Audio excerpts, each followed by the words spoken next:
reason is simple. There is no such thing as trustworthy AI in one country alone.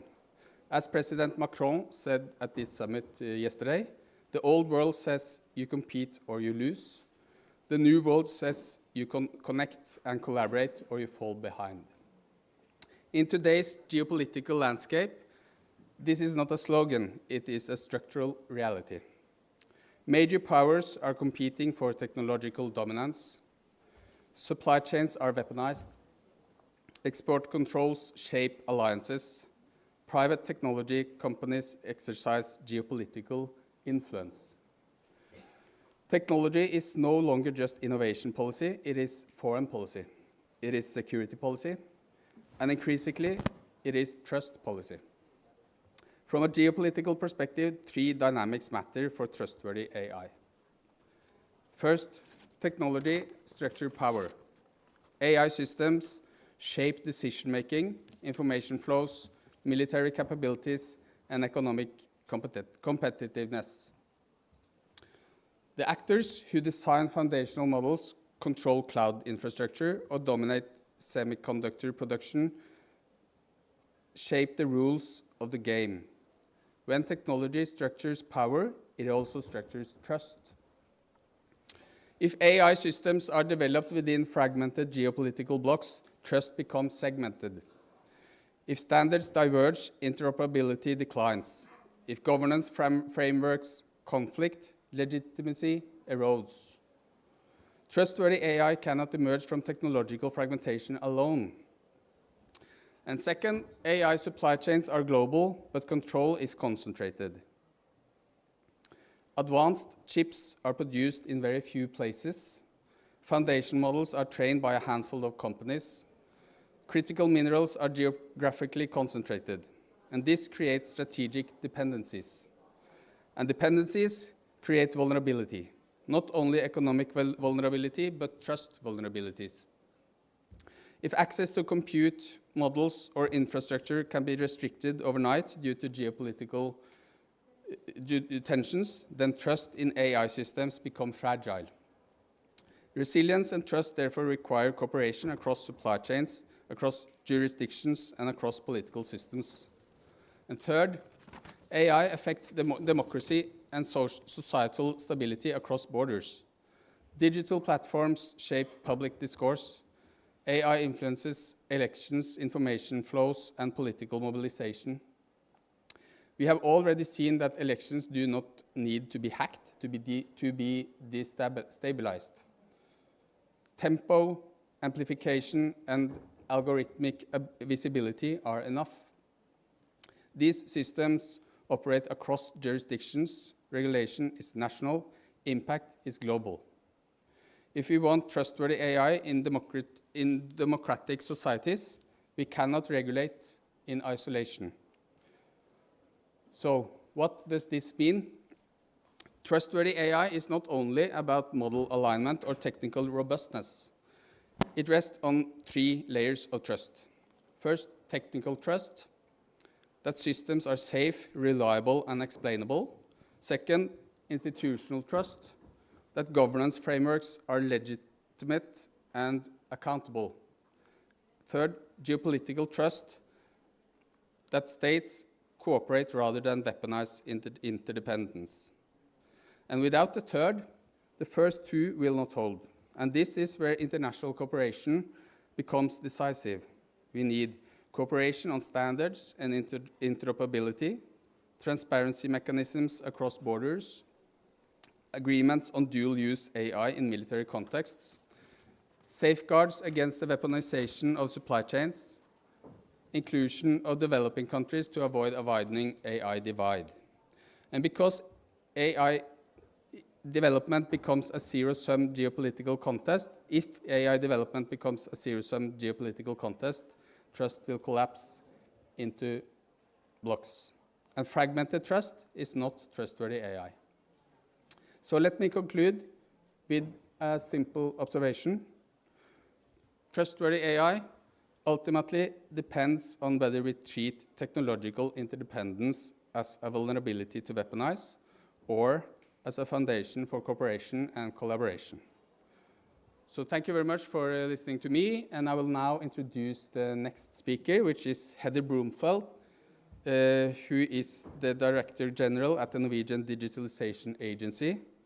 She has experience from public and private sectors, as well as academia, and she has worked extensively on legal issues related to data sharing. Her focus areas includes open data, artificial intelligence, and data-driven government, and she has a PhD in law from the University of Oslo on how to realize responsible data-driven public administration. So give her a big hand, and Heather, the floor is yours.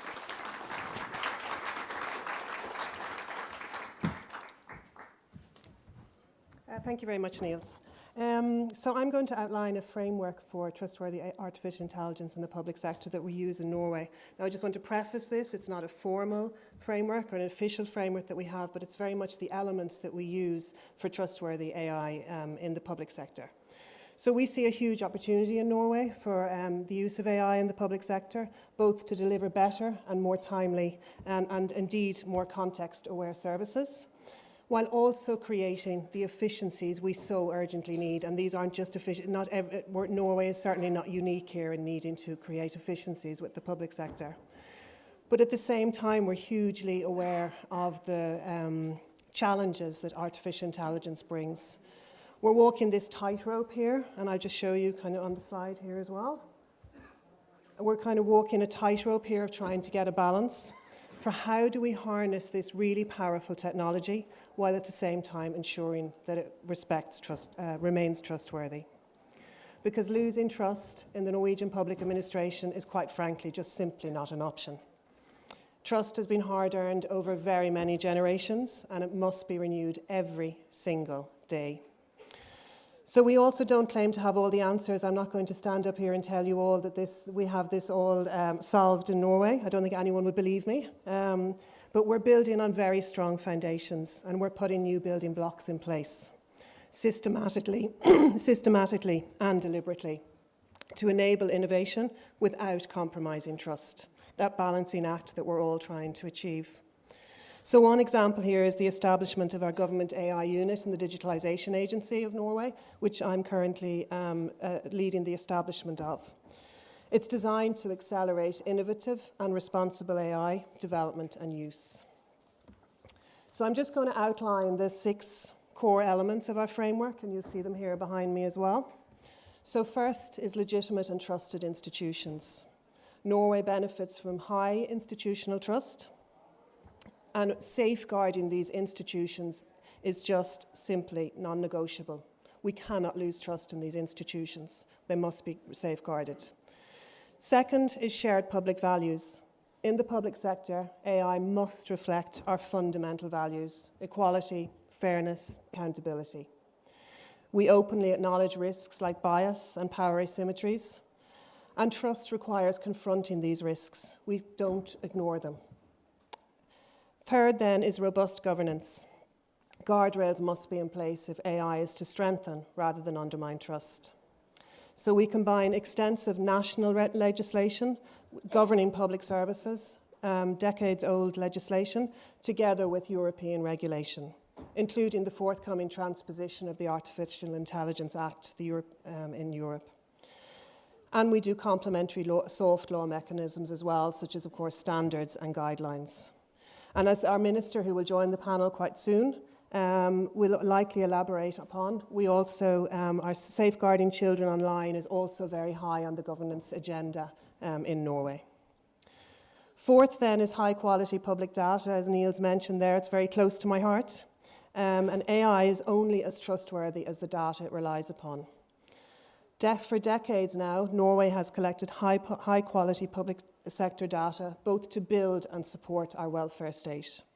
This data is professionally managed, and it's highly prioritised to share this data, both openly and under controlled access.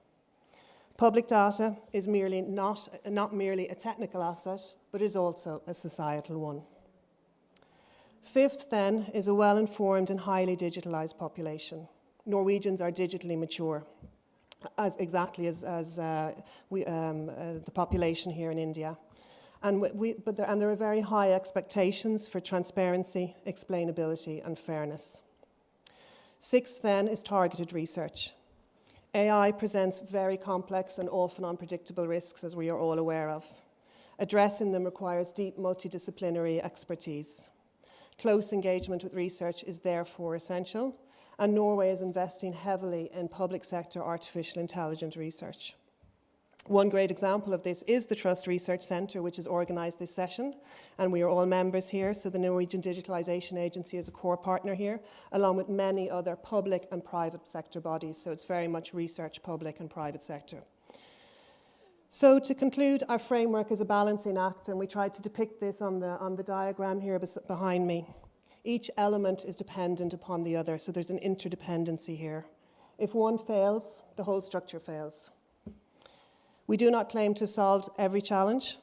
Like all countries, this is a work in progress, but Norway is entering this transformation consciously and deliberately. So thank you from me, and I'm handing over now to Hildegunn McLernan from Kongsberg Maritime.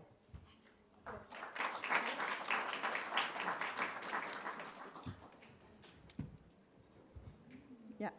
No, thank you very much, Heather, and good afternoon, everyone. So my name is Hildegunn McLernan. I'm the Senior Vice President of Technology Office at Kongsberg Maritime. And I will show a little bit about AI in the industry. It's similar aspects as the public sector on many aspects. And I will give some examples of also how we need trustworthy AI going forward. So a little bit about Kongsberg Maritime. We are a leading global technology partner for the maritime industry, specializing in innovative and integratable systems that can enable a safer, cleaner, and more efficient operations. So our products, they range from digital and emerging technologies. We have the energy systems on board vessel. We have the controls and automation, including dynamic positioning, for example. And we also have one of the largest portfolio of propulsion and handling equipment. And all of this is serviced with 24/7 global customer support. We are today over 8,000 employees and operating out of 35 countries. And I think what's most importantly when it comes to AI and digitalization is that we have equipment on over 30,000 vessels. And this is 1/3 of the international maritime fleet. So you can imagine the impact and the amount of data and opportunities that are out there. Some of the drivers in the industry is shown on this slide. Waterborne trade is about 80 to 90% of the global transportation. So it's a really critical factor across the world. It's also increasing. It's the most sustainable mode of transport. And with an increasing population, there is an increase in also waterborne trade. At the same time, we have a decline in workers in the industry. We need to attract talents, so we need to have attractive technology. And we also need to have smarter technology so that we can automate and have less people on board the vessel required in the future. The other trend is decarbonization and digitalization. So the maritime industry is going towards net zero by 2050. And we're doing this jointly, using also digitalization as one of the key enablers.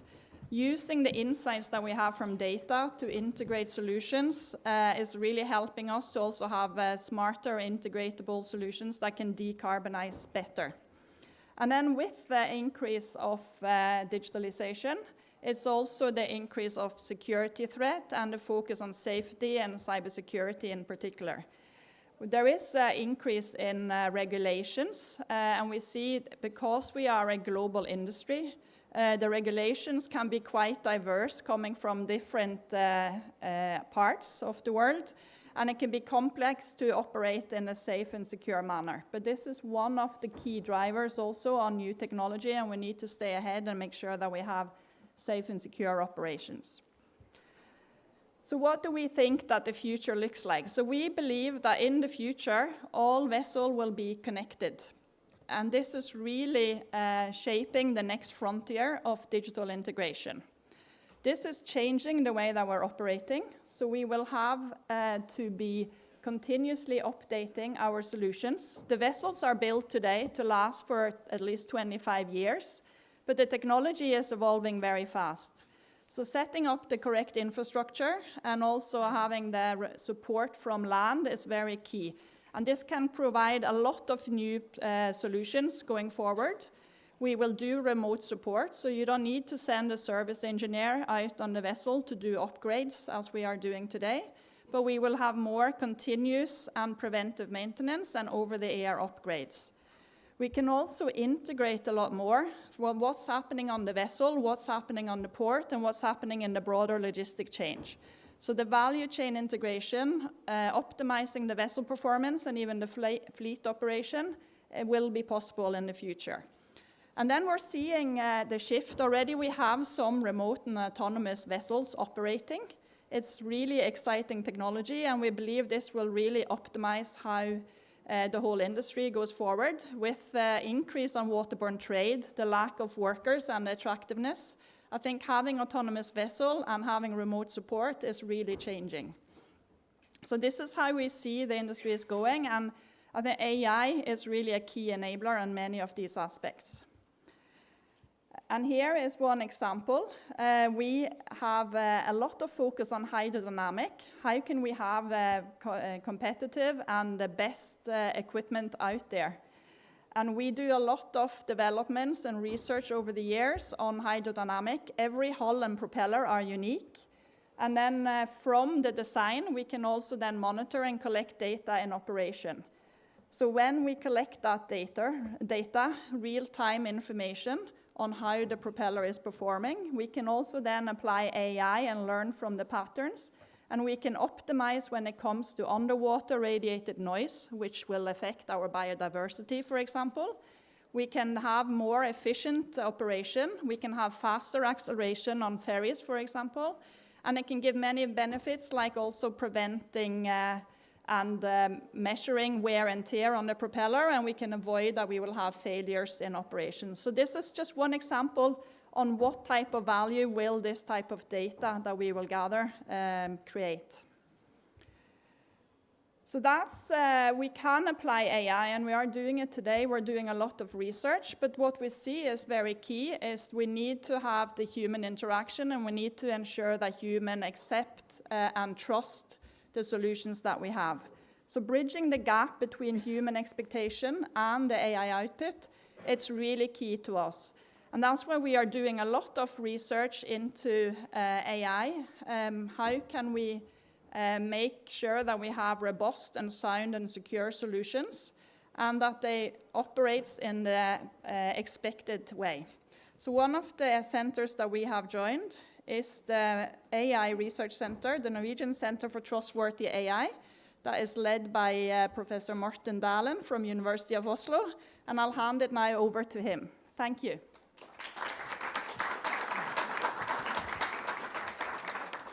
Thank you very much, Hildegunn. If you have trust in something, that thing should be trustworthy. And if you develop something that is trustworthy, I or anyone else should have trust in that thing. And trustworthiness and trust is kind of difficult. Some people will say, a mission impossible. I will come back to this title. What we have done at Trust, together with our partners, we have 4 of us here, even more, and we also have Sintef here, is that we try to define the direction where we want to go. The first direction, we want to have accuracy. We want AI to be precise. At least we want to know the precision. We want those who is producing AI system to explain what's behind the hood. We want AI to be fair, inclusive, and protect our autonomy. We want AI to be safe, secure, and protect our privacy. And we want AI to be sustainable. We want to develop green AI for the green transition. And finally, also want this AI to be well governed on all levels. And Niels talked about this, both on international level, on national level, on organizational level, and even on individual level. However, these 6 is not enough. We can do this in the lab or very locally. We have to scale it. So trustworthiness is also what happens when we scale things. The title I have is about that AI is heavy industry. It's basically hunting for critical minerals. It's very thirsty because this data center is using a lot of water, and it's also using a lot of energy. Where are the direction, where are the pathways for this? It has been mentioned by both Hildegunn, Heather, and Niels, different pathways here. What we see here is that we have to move from large to smaller models, maybe moving the intelligence closer to the edge. Within hardware side, we have neuromorphic development across the world. The most effective thinking instrument we have is between our ears. Neuromorphism is about copying what we are doing between our ears. And optical computing is about using photons instead of electrons. Data sharing is something we have to think about. Maybe we should also refine all the data we have around. Data reduction is something that many researchers are looking into because we are filling up data centers with a huge amounts of data. And of course, there are also research groups around the world, including Trust, looking at how can we organize data centers in the future. The other pathway is, of course, the governance pathway that has been mentioned. When we develop future environmental social governance frameworks, we have to think of the AI awareness. Niels also mentioned standardization, also mentioned by Heather. What are the key performance indicators for the futures? Because we can solve one problem, but that might create another problem. So these indicators are important to develop. And how do we prioritize Earth health alongside human user needs? Human users, we are a part of the planet, but there are also other things on this planet. And of course, I am in favor of looking into how can we tax these systems, how can we tax digital researchers, and use these types of money to really reproduce what we want in the future. So far, I've been a little bit negative. However, there is also some positive things when it comes to AI, because AI also can be a catalyst for the green transition. I don't have time to talk about all of these things. This has been mentioned by Hildegunn, Niels, and Heather. But one of the issues we are going into, and one of the projects we are launching these days in Trust, is that we combine climate data, health data, to look at climate-sensitive diseases. And on Monday, 2.5 days from now, we are starting a seminar in Kigali in Rwanda on these questions. My big question, there are many big questions within the realm of AI. Can AI help decouple economic growth from overuse of Earth's resources? Thank you very much. And then, Mala, the podium is yours.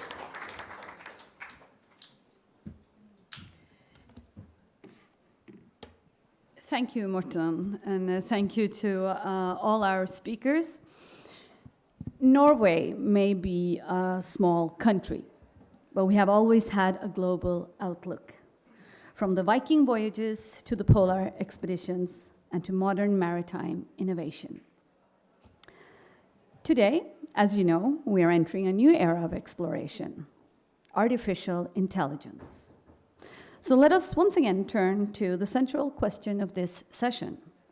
What does it truly take to build trustworthy AI? To deepen our understanding on this topic, we are joined by an outstanding panel, as you can see. But first, as this is a Norwegian-led session, it is my great pleasure to welcome welcome Norway's Minister of Digitalization and Public Governance, Karianne Tung.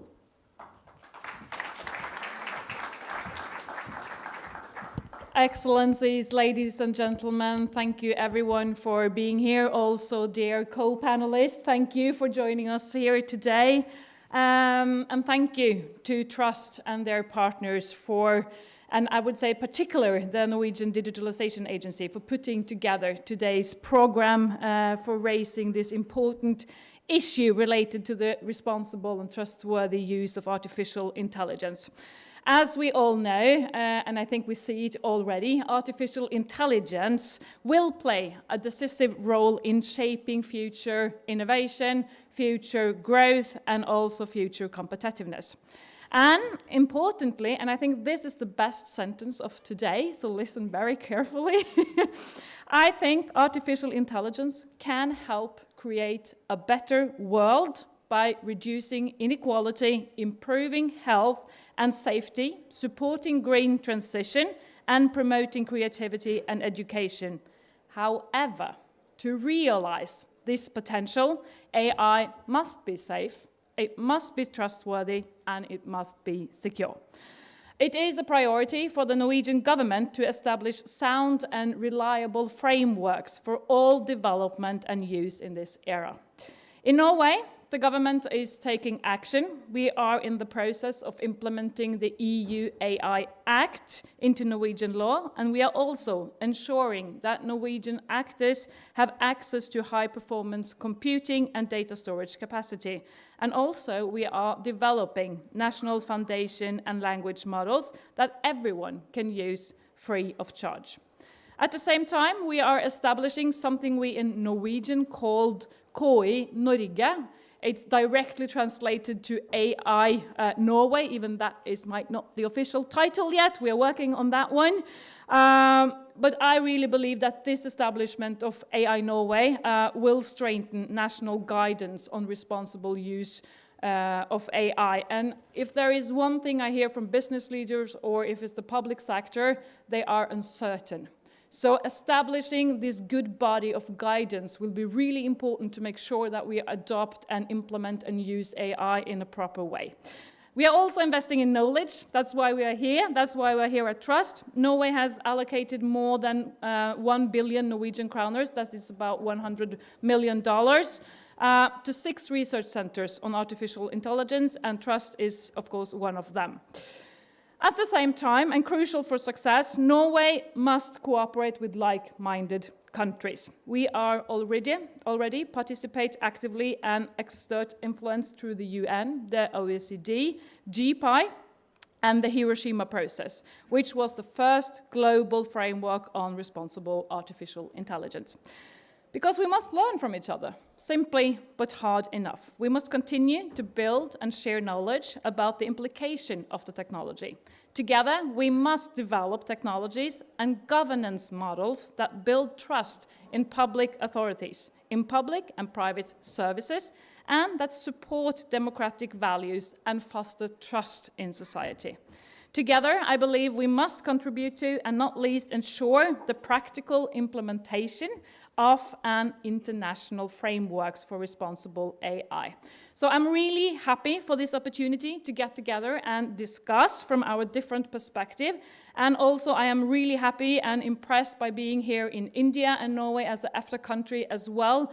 With the EFTA-India trade agreement, I can see great opportunities for the future for Norway and India also to work together on the green transition and the maritime industry with health tech, and also, of course, with the digital technology and artificial intelligence run across all of those sectors. So by that, thank you so much for the attention. I'm happy to be here.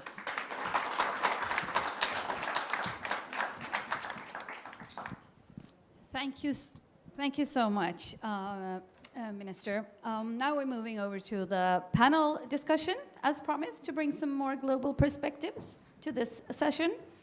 And I will just do a quick introduction. I'll start from that side. We have Luana Roncarate from Brazil. And you can see the details, of course, on the screen. We have from our host country, Amlan Mohanty and Sindhu Gangadharan. And from Japan, we have Mr. Yukio Teramura, and of course, our minister here.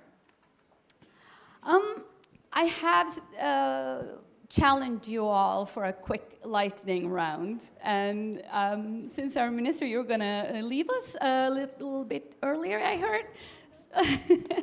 We'll get a signal, I'm sure.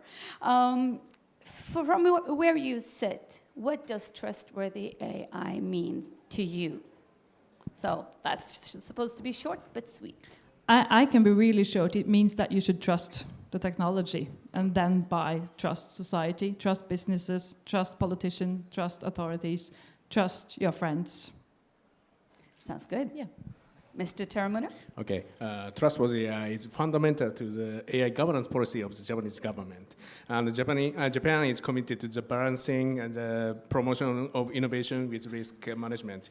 And Japan launched the AI basic plan last December. And it also stipulated that by the pursuing the trustworthy AI.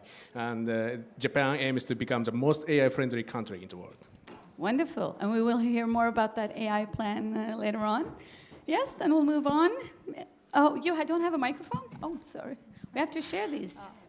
Mala, I think I'll keep it short. For me, I reflect back on what I heard earlier on, and for me personally, it just can't, trust in AI just can't be about accuracy. That's one important piece, but it has to be also about reliability. I mean, you need to be able to rely on the outcomes, right? And it's also about transparency.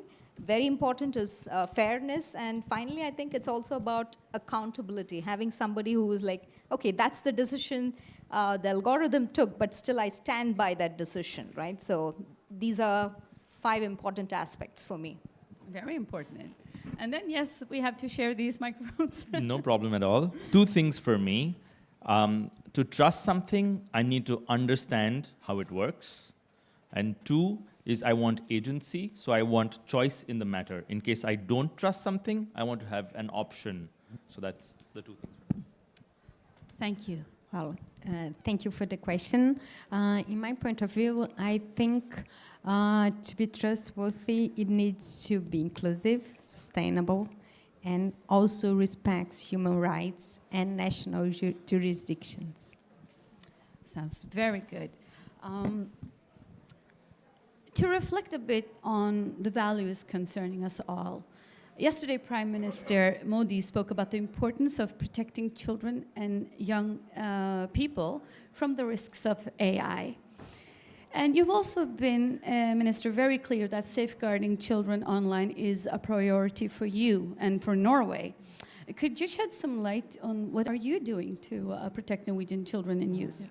Of course, I really believe that children and young people have the right to be as protected in the digital world as in the physical world. And as by now, they are not.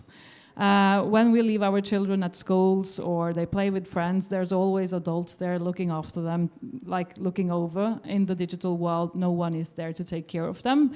The big tech companies today, they have a lot of power. They gather a lot of data. We can see examples which is not very nice on what children are being exposed of. It leads to pressure, bullying, even examples of suicide, as we have seen. So there is a real need to protect children and young people online. That's why the Norwegian government now are proposing an age limit on social media on 15 years old. We are working together with partners in the European Union also. And I'm really happy that I heard both President Macron and Prime Minister Modi yesterday. That was great news. I feel that more and more countries are coming aboard because we are starting to see the real consequences. But also we have to regulate the tech companies as well, or the social medias, when it comes to dark patterns, dependencies, algorithms, and so forth. We have launched, or we are right now having a white paper at the Parliament in Norway as well. And at the end, I have to say, it's right to find the right balance, because we want to bring up children in this world that have digital competence as well. They have to learn to use the technology and to understand the technology and to do critical thinking as well. So to find the right balance is about giving the teachers and the adults the right competence to teach the children the right things as well. So we have to be able to have 2 thoughts in our heads at the same time. Absolutely. And having a safe society, it's also about social stability. Which brings me over to you, Mr. Takamura. Japan is known for balancing innovation and social stability. So how is this this philosophy, so to speak, reflected in the new national AI strategy? Okay, the utilization of AI is directly linked to the industrial competitiveness and national security. And it's ideal to actively utilize AI to address social challenges, accumulate experience as data, and share it across organizations, thereby accelerating innovation and creating a virtuous cycle that further promotes its utilization. Japan is facing the declining the birth rate and an aging population, leading to the gradually shrinking society. But making utilization of AI leading the increasingly important. Nevertheless, unfortunately, AI has not yet been actively utilized in the daily life. Because it is recognized that the utilization of AI involves the various risks. For example, the technical risks such as misjudgment, hallucinations, and inappropriate output. And social risks such as discrimination and bias and criminal use, infringement of the privacy and the intellectual properties. And another one is the national security risk, including cyber attacks. Yeah, so these risks cause public anxiety. Yeah, so in the AI basic plan, therefore the pursuit, the trustworthy AI is not only essential for the dispelling public concern on risks, but also a crucial factor in actively utilizing AI and promoting innovation. Yeah, so in the AI basic plan, Japan pursue further promoting innovation while mitigating risks. And we will deepen the balance to ensure a human-centered AI society where the individual dignity is respected so that people, AI can work together continuously and pursue trustworthy AI to realize the most AI-friendly country in the world. Thank you. Building on that, you mentioned AI friendly. I will move on to you, Ms. Gangadharan. You are often described as a technology humanist. I just have to ask you about that. What does that mean? Well, I think it's very simple, Mala, because technology cannot be there for technology's sake, right? I mean, we have technology to make the lives of people better and communities better. And probably it reflects back also on the whole theme of this AI Impact Summit that we are having here, right? It's really about how do we take it forward, how do we bring people forward. I love what the minister was saying. I mean, it's finally about how do we make it real for people to consume, right? So for me, it has always been not about, hey, what's the latest and greatest technology, but really how do we use that technology to shape and change I can just give you, I know we are all talking about AI at this point, but if I just also reflect a few years back, right? I mean, we had a massive pandemic, right? And if I just take that example, the second wave of the pandemic was quite tough for India. At least many of you here in this audience would still remember that. But at the same time, I still remember how all of us kind of leverage technology, and back then the biggest need of the hour in India was to track the oxygen supply chain along the length and breadth of the country. And if I put on my SAP hat, I work for SAP, and back then it was really about how do we identify the top oxygen manufacturers in the country and use technology to be able to help the government of India have this digital dashboard that helped them to very quickly track the oxygen supply chain, right? And it was almost leveraging technology over the weekend, right? Because 80% of the oxygen manufacturers in the country run on SAP, but that's besides the fact. But it's about usage of technology for people and to save lives, right? So that possibly goes back to the tech humanist, what you're talking about. No, excuse me, we'll do the questions later. Please sit down. Please, thank you. We're Was it a pandemic or a bio-warfare? No, please, sir. Please, sir. Thank you. Well, actually, following India through the pandemic was quite impressive from Norway. I remember my uncle asking me if I had the vaccine, and he had it like a year ago, and we didn't have the vaccine. So, okay, we're going to move on to Amlan. when we had our preparatory chat, there were so many things you could talk about. But I'm going to stick to the fact that you're a tech lawyer and advisor to the Indian government on the AI guidelines. I was wondering, how would you describe the values that the policy is built upon? Yeah, look, values, I'm going to interpret values slightly holistically here. So I'm going to talk about values in the sense of what's the spirit driving this, the guidelines, the governance framework, its approach to trust. And I'll just start with optimism.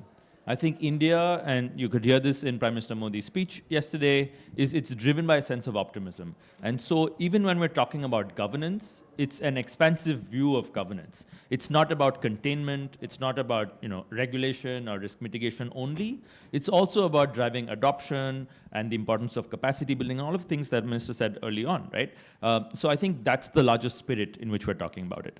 When it comes to values specifically, I think it's embodied in what the theme for this summit is, which is inclusivity, equality, access. So that's actually driving a lot of what the spirit of or the values of the governance guidelines are. So you'll see these referenced in the OECD, you'll see this referenced in the GPA conversations and what the UN is doing. And I think that's what India has also internalized in its governance frameworks. So that's about spirit, the optimistic spirit clearly on display here at the summit, thematically value-based, I think, in terms of what the core values are in the summit. But I'll say in terms of actually implementing it, I think the approach that we're taking in India is that we don't need to reinvent the wheel. These values are embedded in our constitution. These principles of fairness and equality are constitutional rights that Indian citizens have, and there's no reason to believe this doesn't apply to AI, right? So it's really about ensuring that these same values trickle down across from the constitution to how laws are enforced, through how guidelines are implemented by all stakeholders, including companies, including how public officials enforce these laws. So I think that's the light touch kind of regulatory, agile approach that we're bringing to our governance framework in India. Thank you, Amlan. You mentioned the optimism, and I'm just sensing that the same might be the case in Brazil. Luana, Brazil and India are both part of the BRICS grouping, large democracies with fast-growing economies and increasingly influential, both countries in shaping the global technology debate. And you have also, in Brazil, launched the National Artificial Intelligence Plan. What values are upheld by that plan? Thank you for your question and for having me. Well, I think it's important to say that for Brazil, and specifically the ministry which I represent here, the Ministry of Management and Innovation in Public Services, understand that AI is not a matter of technology alone. There is a lot about an understanding of and the need for behavior that is responsible, ethical, transparent, that promote inclusion as well. So the plan that we recently launched brings all these values, brings the value of sovereignty as well to work with this important topic. And you know that Brazil has, for the last 2 decades at least, worked a lot with concepts related to digital public infrastructure. And it has been very important for us to promote better services to our population. And we understand that AI can help us to go to a next step and provide more personalized and more proactive public services to our population. But we also understand that we need to mitigate the risks, the challenges, and to do that in a very responsible and ethical manner. And we have been working a lot to promote that, especially related to data governance, data infrastructure, and to safeguard all the human rights and democratic values in this great endeavor that we are dedicated to. Thank you, Luana. I just got a signal that we have 5 minutes left. I don't know where time went. So I'll back to the minister here. Norway often speaks about digital sovereignty or digital agency. Minister, what does that mean in practice for us? I mean, we're sitting here next to quite big countries. What does it mean to a small country? it means everything. Talking about digital sovereignty, which is really the big topic of all discussions, I would say, today. First of all, Norway is a small country, 5.5 million citizens. We can't be self-sufficient in the digital world. We need cooperation. We need to work together with like-minded countries. Digital sovereignty is not about one thing. Digital sovereignty is about a lot of things. It's many layers. It's a whole value chain. It is about everything from regulation, guidelines, framework, but also about critical minerals, semiconductors, data centers, fibers, connectivity, software, hardware. The list is very long. That's why you understand Norway can't be self-sufficient, because it is about a lot of things. But it's important for us to have the ability to act, to have alternatives. I think to have control. We can have control through regulation, ownership, collaborations, working together, and that's the strategy that Norway has chosen, because a lot of different things can happen. We have climate change, fibers, networks can go down. We need to work on the robustness of that one. Cyber attacks already mentioned. We have political risk, which is also now important for us. So having the ability to act and work together with like-minded countries is the important thing for Norway to do. And that's why also I'm happy to be here and feel the spirit from India as well. And I'm really impressed by the work that has been done here when it comes to inclusiveness and scaling. I think we have a lot of things to learn in Norway from that one. Thank you. I would very hard. Would you like to add something? No. All right. We're moving towards the end here, but just a quick question for you. Sindhu, India being a complex nation with quite the opposite kind of like large population in terms of size and demographics. For business, AI represents a competitive advantage. At the same time, one has to sort out what's the hype, what's the what will bring actually value to the business or the country as a whole. So I would just like a short remark from you. What do you think India is doing in terms of like making the right choices at this very moment? Well, I think most of you have probably experienced it firsthand over the last days at the summit in terms of the right choices India is making, right? If you talked about digital public infrastructures earlier on, I mean, think about bringing together a nation of 1.48 billion, right?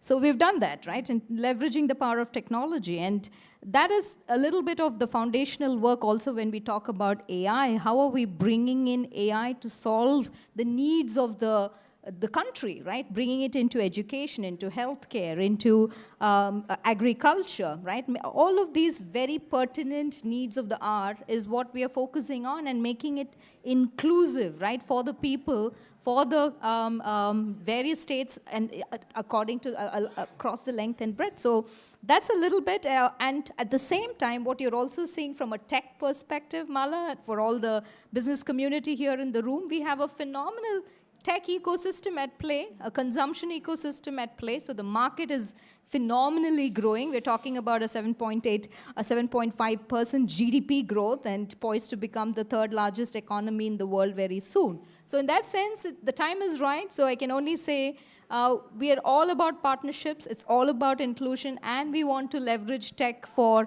driving forward some of those large topics that I touched upon. Thank you, Sindhu. And it's obvious that regulation alone will not build trustworthy AI, nor by innovation alone. I think it will be built.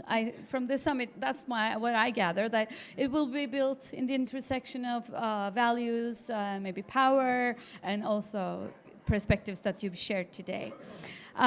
This summit has really opened its doors to the world, and perhaps that is the real takeaway, that no nation can build trustworthy AI all by themselves. We have to cooperate. So thank you to our wonderful panel, and thank you to our wonderful audience. Thank you. And please, if you want to learn more about trust, there is a QR code on the screen appearing soon. Please just find out more. Thank you.